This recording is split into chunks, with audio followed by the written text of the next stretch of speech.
because of that decision. And yet there was this grand attempt. Never in the history of the modern world had there been a shift from slave status to citizenship status. And of course, in the 1870s, we had more senators then than we do now. Lieutenant Governor of Louisiana, head of Supreme Court of South Carolina. Fascinating attempt to see whether, in fact, American democracy could become a multiracial democracy. And we're still not even dealing with the vicious legacy of male supremacy, let alone class hierarchy. But to create a multiracial democracy in light of Lincoln's vision after he changed his mind. And yet by 1877, you all know the story, the Confederacy lost the war, but white supremacy won the peace. Institutional terrorism sets in. Jim Crow, Jane Crow, American barbarism. 51 years, every 2.5 days, some black child, black woman, black man hanging from some tree. Strange fruit the southern trees bear that Billie Holiday sang so beautifully about.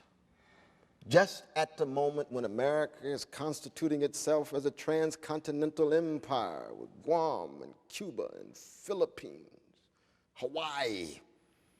Just at the moment when Europe's poor, God bless you,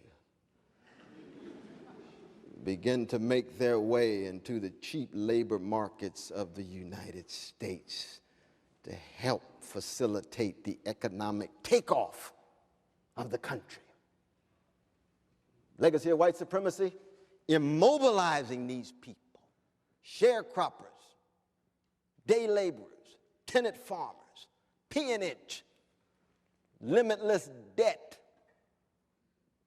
Probably in many ways the most un-American condition, the inability to move. America's all about mobility, staying on the move, right? Emerson says everything good is on the highway. Boy, that's quintessentially American. And Henry Ford even made it more explicit. These folk locked in, wrestling with civic death, no rights, limited liberties in the land of liberty. And it would take nearly 80 years to hit the legacy of white supremacy head on.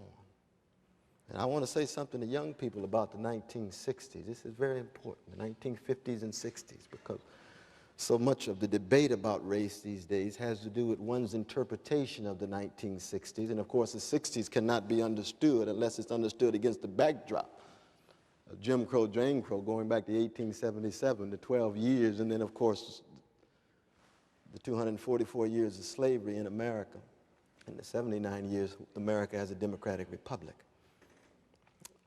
But the 60s was not a period in which the vast majority of young people were flying high in the friendly skies, obsessed with rock music and Woodstock, though some of that certainly went on.